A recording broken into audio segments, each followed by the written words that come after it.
A espingarda sobe devagar. O cano aponta direto para o peito de um homem desarmado. O dedo já está no gatilho, mas o pistoleiro não sabe que cometeu o erro mais fatal da vida dele. Porque a 3 metros de distância, observando tudo em silêncio, está Lampião. Neste vídeo você vai descobrir quem era aquele homem desarmado, por que o pistoleiro queria matá-lo e o que aconteceu nos 5 segundos seguintes que transformaram aquela cena em uma das histórias mais contadas do sertão. Fique até o final porque o desfecho vai te deixar sem palavras. Sertão de Pernambuco, meados de 1930. O vilarejo de Santa Cruz da Baixa Verde era um daqueles lugares esquecidos pelo mundo. Poucas casas de taipa, uma igreja pequena, um mercado que vendia o básico e muita poeira. As pessoas viviam da agricultura de subsistência, criando cabras, plantando feijão e milho quando a chuva permitia. A vida era dura, mas era pacífica na maior parte do tempo. Até que a violência chegou de uma forma que ninguém esperava. Tinha um homem no vilarejo chamado Severino Ramos.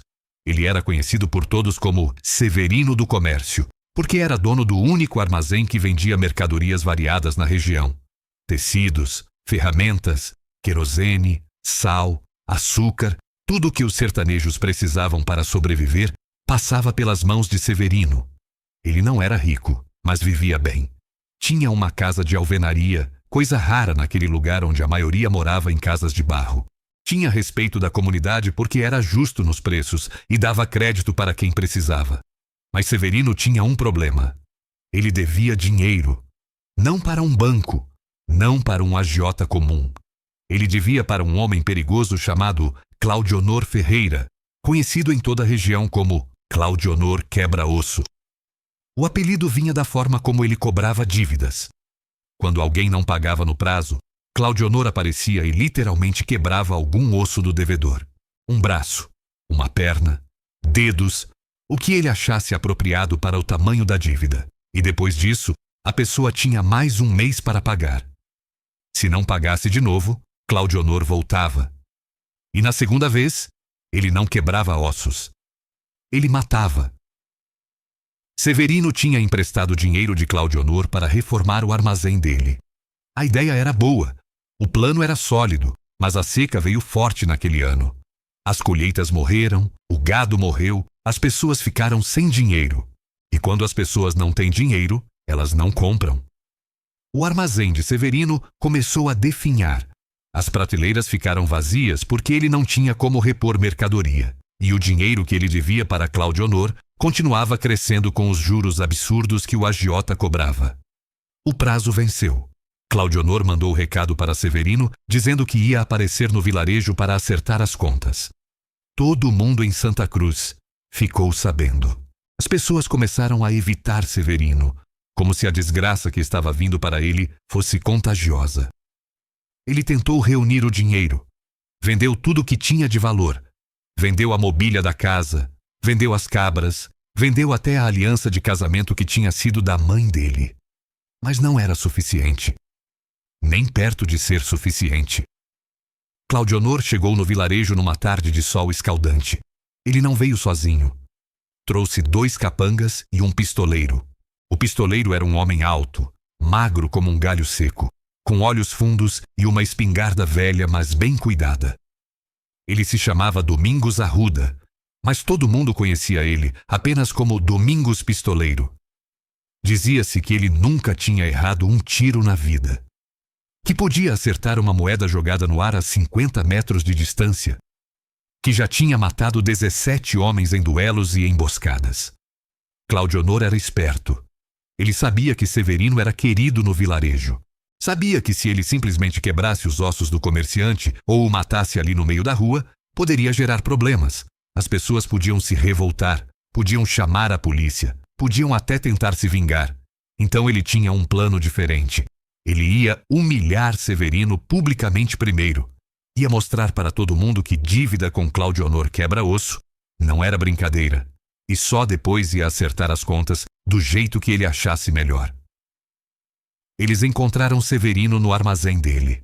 O comerciante estava sentado num banquinho de madeira, olhando para as prateleiras vazias, esperando. Ele sabia que Claudionor ia aparecer. Não tinha para onde fugir. Não tinha como se esconder. Então estava ali, esperando seu destino, com a resignação de quem já tinha aceitado que coisas ruins iam acontecer. Claudionor entrou primeiro. Ele era um homem grande, com uma barriga proeminente e braços grossos que pareciam troncos de árvore. Usava roupas boas, chapéu de couro legítimo, botas de cano alto. Ele gostava de mostrar que era próspero, que seu negócio de agiotagem rendia bem. Os dois capangas entraram atrás dele, seguidos por Domingos Pistoleiro, que ficou perto da porta, a espingarda apoiada no ombro, olhos escaneando o ambiente. Claudionor foi direto ao ponto. Perguntou se Severino tinha o dinheiro. O comerciante respondeu que tinha uma parte, que tinha vendido tudo o que podia, mas que ainda faltava. Mostrou o dinheiro que tinha conseguido juntar. Claudionor pegou, contou nota por nota bem devagar, fazendo questão de humilhar Severino com aquela contagem demorada. Quando terminou, jogou o dinheiro de volta na cara do comerciante. Disse que aquilo não dava nem para pagar os juros atrasados, que a dívida tinha dobrado.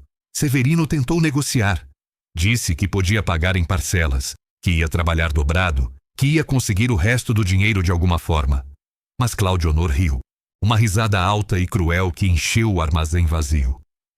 Disse que negociação tinha terminado, que agora era hora de pagar de outra forma, e fez um sinal para os capangas.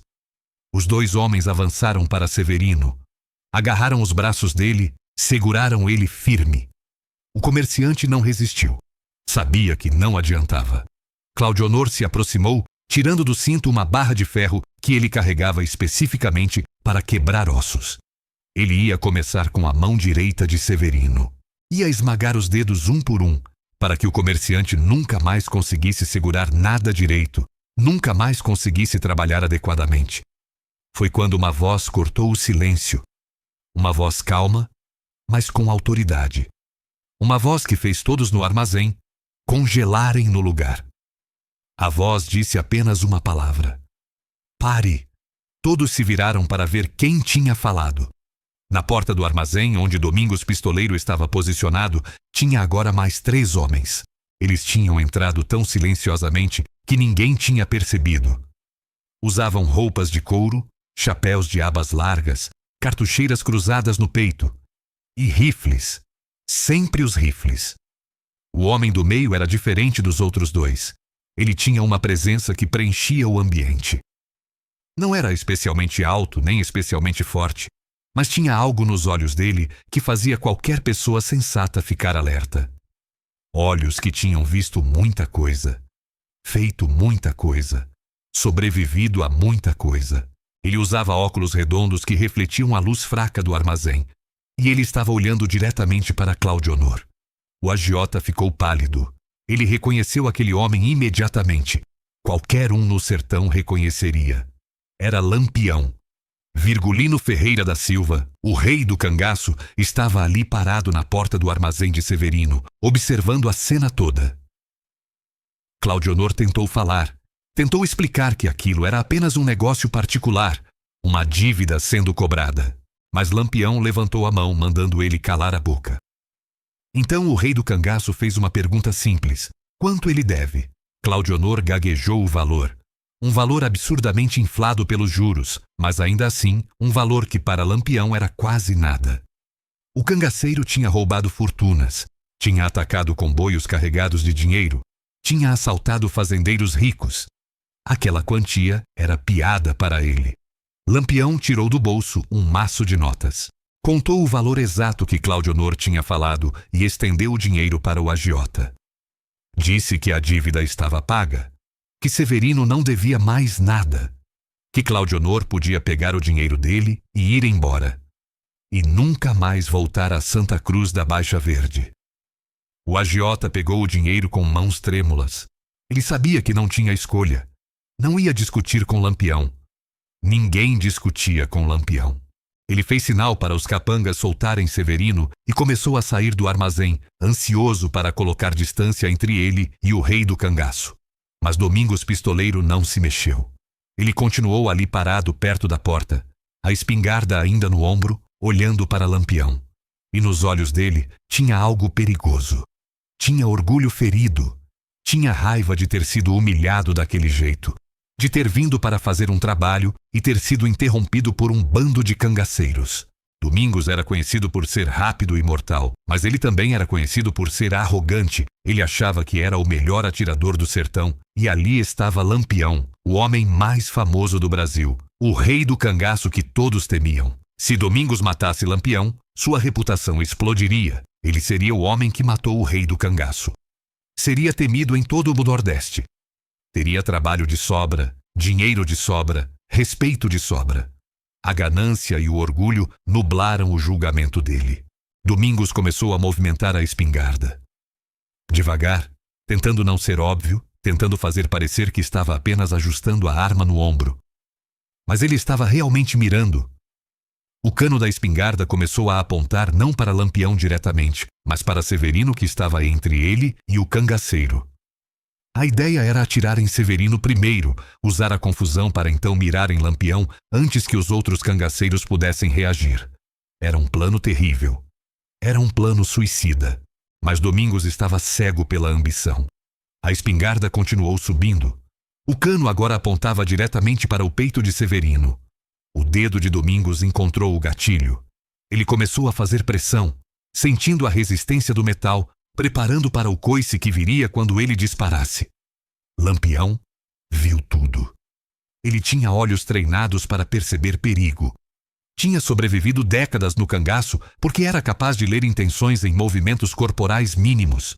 Ele viu quando Domingos começou a ajustar a espingarda. Viu quando o pistoleiro começou a mirar. Viu o dedo indo para o gatilho e reagiu. Você acha que Domingos deveria ter tentado matar Lampião? Em um movimento que foi rápido demais para a maioria das pessoas acompanharem, Lampião puxou o rifle que estava pendurado nas costas dele. Não mirou pelo cano. Não teve tempo para isso. Atirou de quadril, um tiro instintivo nascido de anos de prática e incontáveis combates. O estampido do rifle encheu o armazém, ensurdecedor naquele espaço fechado. A bala pegou Domingos no ombro direito, exatamente no ombro que segurava a espingarda. O impacto jogou o braço dele para trás. A espingarda voou da mão dele, girou no ar e caiu no chão de terra batida. Domingos gritou, agarrando o ombro sangrando, caindo de joelhos. A dor era intensa, queimando como fogo, mas ele ainda estava vivo.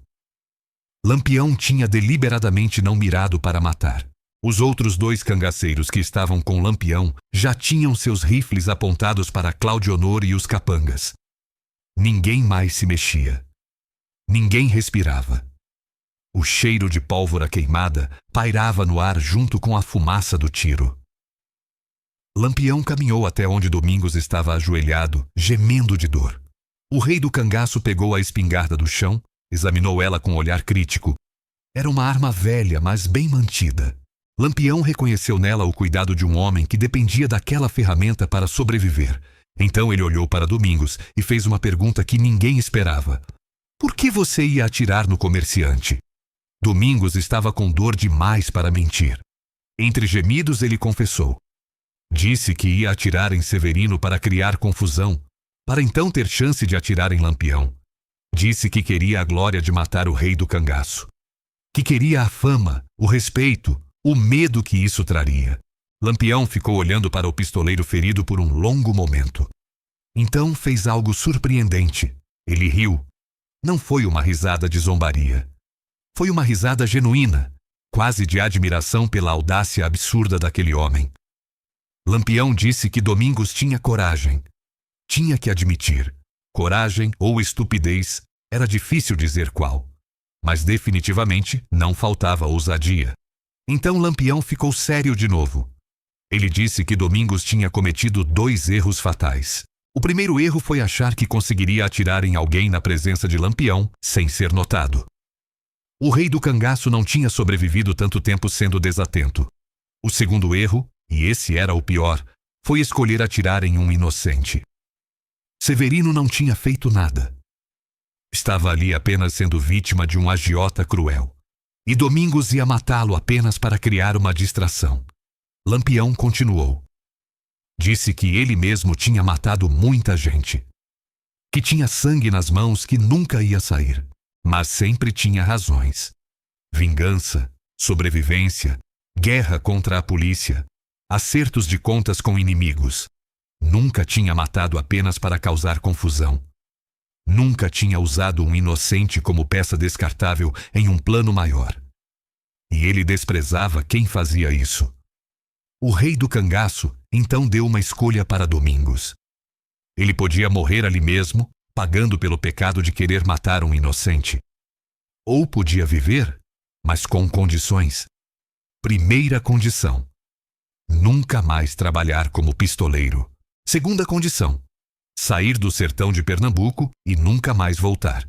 Terceira condição: contar para todo mundo que encontrasse sobre o dia que tentou ser esperto com Lampião e quase morreu por isso. Domingos, ainda agarrando o ombro sangrando, aceitou as condições imediatamente. Ele sabia que estava recebendo uma misericórdia que não merecia.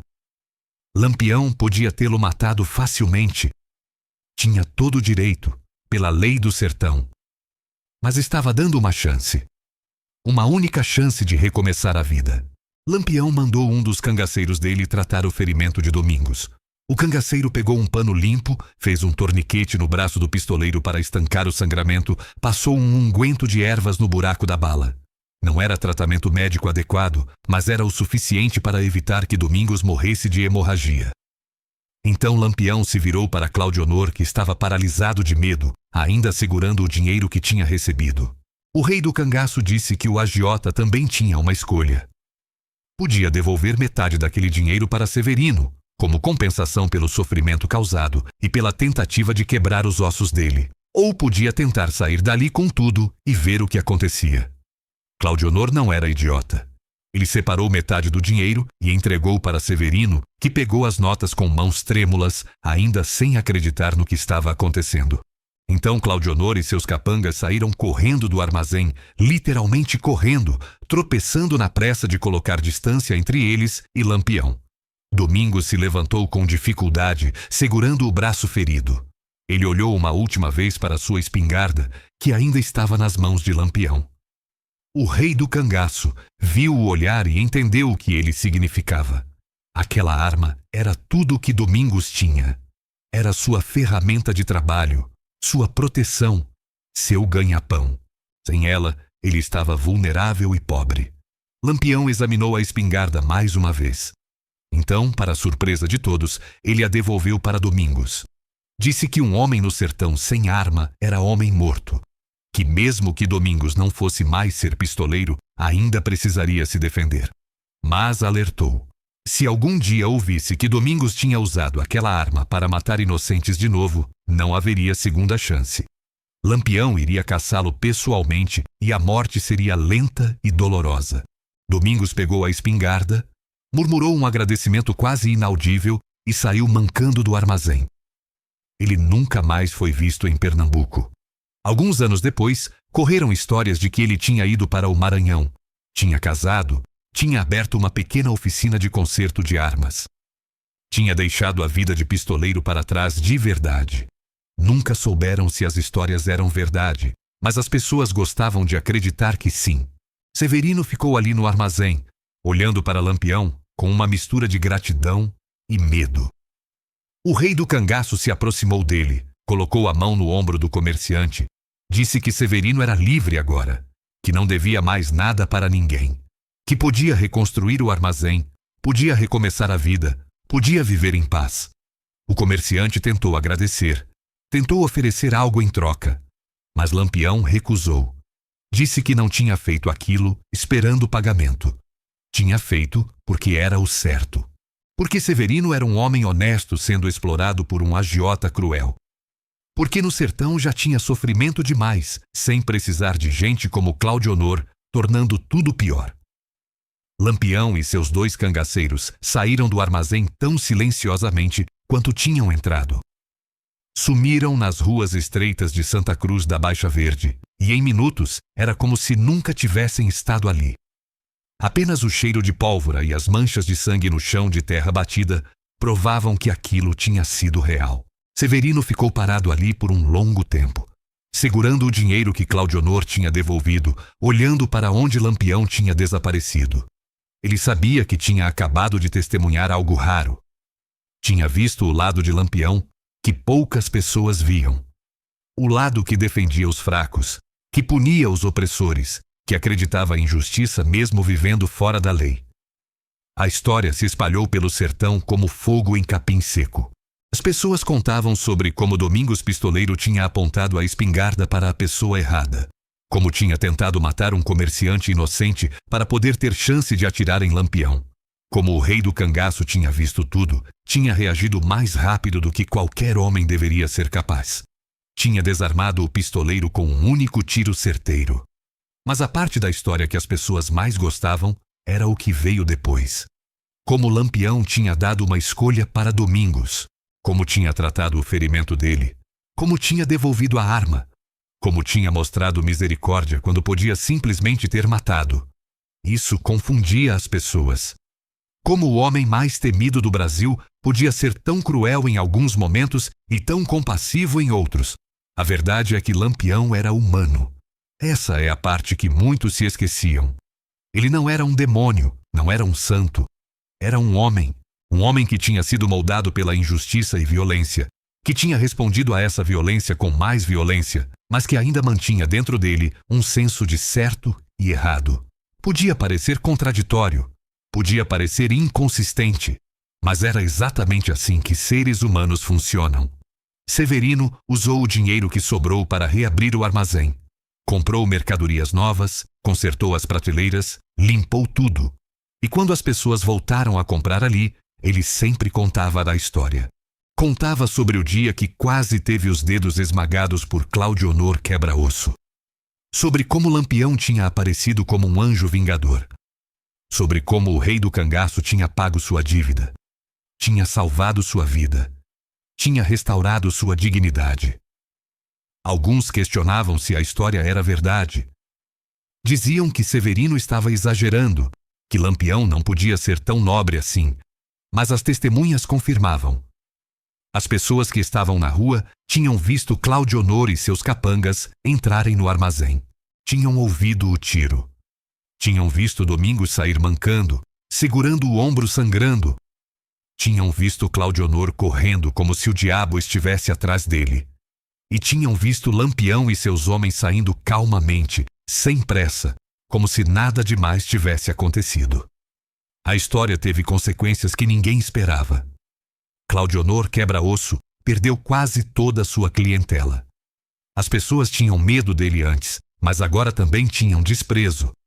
Sabiam que ele tinha sido humilhado por Lampião, que tinha se curvado sem resistência, que tinha devolvido o dinheiro tremendo de medo. Um agiota que demonstra medo não é respeitado. E sem respeito, sem medo, Claudionor não tinha poder. Ele acabou deixando a região, indo tentar reconstruir seu negócio em outro lugar onde as pessoas não soubessem dessa história. Domingos realmente desapareceu de Pernambuco. Sua reputação como pistoleiro estava arruinada de qualquer forma. Todo mundo sabia que ele tinha tentado ser esperto e tinha falhado miseravelmente. Que tinha sido desarmado com um único tiro por Lampião. Que tinha recebido misericórdia ao invés de morte. No mundo dos pistoleiros, onde reputação é tudo, Domingos estava acabado. Então fazia sentido desaparecer, começar de novo em outro lugar onde ninguém o conhecesse. E Lampião? Ele continuou sua vida de cangaço. Continuou atacando, roubando, fugindo da polícia. Continuou sendo o terror do sertão. Mas histórias como essa se somavam a outras similares. Histórias de vezes que ele tinha ajudado pobres, vezes que tinha punido opressores, vezes que tinha mostrado misericórdia quando ninguém esperava. E essas histórias criavam uma imagem complexa. Não de um vilão simples, mas de algo muito mais complicado. Há uma lição profunda nessa história sobre julgamento e ação. Domingos tinha julgado mal a situação completamente. Ele tinha visto Lampião e pensado apenas em oportunidade. Oportunidade de glória, de fama, de riqueza. Não tinha pensado nas consequências. Não tinha considerado que Lampião tinha sobrevivido tanto tempo exatamente porque era mais rápido, mais esperto, mais atento do que seus inimigos. Não tinha respeitado o perigo real que estava enfrentando. E, além disso, Domingos tinha estado disposto a matar um inocente. Severino não era seu inimigo. O comerciante não tinha feito nada contra o pistoleiro. Mas Domingos ia matá-lo assim mesmo, apenas como tática. Isso revela algo importante sobre caráter. Algumas pessoas veem outros seres humanos como peças de xadrez, como ferramentas descartáveis para alcançar objetivos. E Lampião, ironicamente, mesmo sendo um bandido, mesmo sendo um assassino, tinha linha que não cruzava. E uma dessas linhas era usar inocentes como escudo ou distração. Você usaria uma pessoa inocente como distração para salvar sua própria vida? O momento em que a espingarda de Domingos apontou para Severino foi o momento que definiu tudo o que veio depois. Se ele tivesse apontado direto para Lampião, talvez a história fosse diferente. Ainda teria falhado, provavelmente ainda teria sido baleado, mas talvez Lampião respeitasse mais a coragem de um confronto direto. Mas apontar para o inocente primeiro. Isso mostrou covardia. Mostrou falta de honra. E Lampião, por mais contraditório que pareça, valorizava a honra. O sertão daquela época operava sob códigos específicos. Não eram leis escritas, não eram regras formais, mas todo mundo entendia. Você podia matar seu inimigo. Podia buscar vingança contra quem tinha te prejudicado. Podia lutar pela sua sobrevivência. Mas atacar inocentes sem razão, usar pessoas como ferramentas descartáveis, isso era visto como desonroso mesmo entre criminosos. Lampião vivia nesse mundo de códigos. Ele os quebrava às vezes, não era perfeito nisso. Mas na maior parte do tempo, ele os seguia. E quando via alguém quebrando esses códigos de forma flagrante, ele reagia. Como fez com Domingos. Como fez com Cláudio Honor. Ele impôs consequências não porque era autoridade legal, mas porque era autoridade moral naquele contexto específico. Severino nunca esqueceu aquele dia. Ele contou a história para seus filhos, para seus netos. Passou de geração em geração. E sempre que contava, ele enfatizava 2 pontos. Primeiro, como Lampião tinha sido rápido. Domingos mal tinha começado a apertar o gatilho e já estava desarmado, sangrando, derrotado.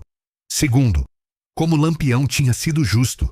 Podia ter matado, podia ter torturado, podia ter feito coisas terríveis, mas escolheu dar uma chance. Anos depois, quando Lampião foi morto naquela emboscada em Sergipe, quando sua cabeça foi exibida em praça pública, Severino chorou.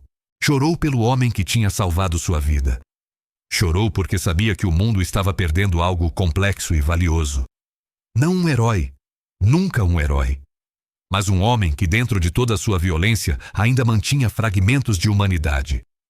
O armazém de Severino continuou funcionando por mais 3 décadas. Tornou-se ponto de encontro em Santa Cruz da Baixa Verde. As pessoas iam lá não só para comprar mercadorias, mas para ouvir histórias.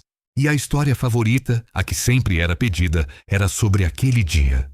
Sobre a espingarda apontada para a pessoa errada. Sobre Lampião no alcance. Sobre o tiro que mudou tudo. Tem uma parte dessa história que poucas pessoas consideram.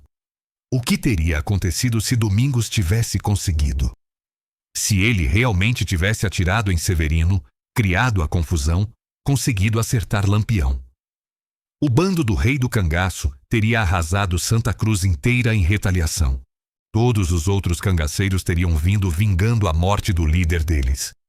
Centenas de pessoas teriam morrido. O vilarejo inteiro teria desaparecido do mapa. Então, quando Lampião atirou primeiro, mais rápido, mais certeiro, ele não estava apenas se defendendo. Estava salvando o vilarejo inteiro de uma tragédia que viria se ele morresse ali. Severino entendeu isso. Por isso sua gratidão era tão profunda. Lampião tinha salvado mais do que apenas sua vida. Tinha salvado todo mundo. A precisão daquele tiro se tornou lendária. Atirar de quadril, sem mirar pelo cano, acertar exatamente o ombro que segurava a arma, desarmar o oponente sem matar. Isso requer habilidade que vai além de simples prática. Requer instinto, requer anos de experiência em combate real, requer uma conexão quase sobrenatural com a arma. Lampião tinha tudo isso. Não era sorte, era capacidade pura. Domingos, nos anos que viveu depois daquele dia, nunca tocou em uma arma ofensivamente de novo. Quando perguntavam por quê, ele mostrava a cicatriz no ombro. Uma cicatriz feia, irregular, que nunca tinha cicatrizado direito. E contava sobre o homem que tinha sido rápido demais, certeiro demais e surpreendentemente misericordioso demais. Contava como tinha aprendido a lição mais importante da vida dele: que existem pessoas nesse mundo que você simplesmente não desafia. A espingarda que Lampião devolveu para Domingos acabou virando relíquia de família. Os descendentes de Domingos aguardaram por gerações, pendurada na parede, nunca mais disparada. Eles a mantinham como lembrete. Lembrete de arrogância, de misericórdia recebida, de segundas chances. Tinha até uma plaquinha pequena embaixo dela com os dizeres: a arma que apontou para a pessoa errada. Essa história nos ensina sobre consequências de escolhas. Cada decisão que tomamos cria ondas que se espalham muito além do momento imediato. Domingos escolheu a ganância e ambição sobre prudência. Essa escolha quase custou sua vida, custou sua carreira, mudou completamente o rumo do futuro dele. Lampião escolheu misericórdia sobre vingança. Essa escolha criou uma história que seria contada por gerações, que adicionaria camadas à reputação complexa dele. Severino escolheu honestidade e trabalho duro sobre facilidades desonestas. Mesmo devendo dinheiro, ele nunca tentou roubar ou enganar para pagar. Vendeu suas posses legítimas, tentou fazer o certo. E no final, foi recompensado não por suas próprias ações, mas pela intervenção improvável de alguém que viu valor nessa honestidade. O sertão daquela época era lugar brutal onde justiça formal raramente alcançava. A polícia era corrupta ou inexistente. Juízes podiam ser comprados. Leis eram aplicadas seletivamente dependendo de quem você era e quem você conhecia.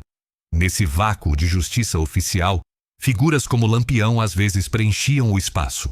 Não de forma consistente, não de forma perfeita, mas ocasionalmente. Isso não torna Lampião um herói. Não apaga os crimes que ele cometeu, mas adiciona complexidade a como entendemos tanto o homem quanto a época. Era tempo em que linhas entre certo e errado eram borradas pela necessidade, pela sobrevivência, pelas realidades brutais da vida no sertão. Quando você ouve essa história, é fácil romantizar. É fácil imaginar Lampião como Robin Hood brasileiro, roubando dos ricos, protegendo os pobres, mas a realidade era mais complicada. Sim, ele protegeu Severino, mas também tinha atacado outras pessoas inocentes em outros momentos. Tinha causado sofrimento terrível. Tinha destruído vidas. Um ato bom não cancela atos ruins, mas atos ruins também não cancelam atos bons. Ambos existem, ambos são reais. Ambos fazem parte de quem aquele homem foi. A espingarda de Domingos subiu naquele dia, apontando para a pessoa errada de múltiplas formas. Errada, porque Severino era inocente. Errada, porque Lampião estava no alcance e viu tudo. Errada, porque demonstrou falta de honra que Lampião não tolerava. Errada, porque subestimou completamente a velocidade e habilidade do rei do cangaço. Em cada sentido possível, foi escolha errada em momento errado. E essa espingarda, voltando para a mão de Domingos depois de tudo, carregava novo significado. Não era mais apenas ferramenta, era lembrete constante de misericórdia não merecida. Era símbolo de segunda chance. Era peso moral que Domingos carregaria pelo resto da vida. Cada vez que segurava aquela arma, ele se lembrava de quão perto tinha chegado de morrer e de quão imerecidamente tinha sido poupado. Santa Cruz da Baixa Verde continuou sendo vilarejo pacífico depois daquele dia. Claudionor nunca voltou. Outros agiotas ouviram a história e decidiram evitar aquela região. As pessoas viviam sabendo que tinham sido salvas não pela lei, não pela polícia, não por autoridades oficiais, mas por um cangaceiro que tinha passado por ali e decidido fazer o certo. Existe ironia profunda nisso. O sistema que deveria proteger eles tinha falhado completamente. Mas o bandido que o sistema caçava tinha provido proteção que o sistema nunca deu. Isso diz algo importante sobre aquela época. sobre aquele lugar, sobre as complexidades de moralidade em contextos de injustiça sistêmica.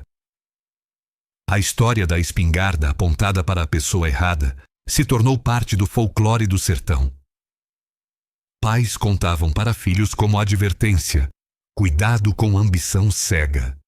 Cuidado com subestimar adversários. Cuidado com usar inocentes como ferramentas. Mas também contavam como história de esperança, que mesmo nos lugares mais escuros, justiça às vezes aparece de fontes inesperadas. Que misericórdia pode vir de onde menos esperamos. Que segundas chances existem, mesmo quando não merecemos. E no centro de tudo estava aquele momento congelado no tempo. A espingarda subindo. O dedo no gatilho. Severino desarmado e vulnerável. E Lampião a 3 metros de distância, vendo tudo, reagindo mais rápido do que parecia humanamente possível. Um momento que poderia ter terminado em massacre, mas terminou em lição, em misericórdia, em história que seria contada por gerações. Tudo porque a espingarda apontou para a pessoa errada quando Lampião estava no alcance.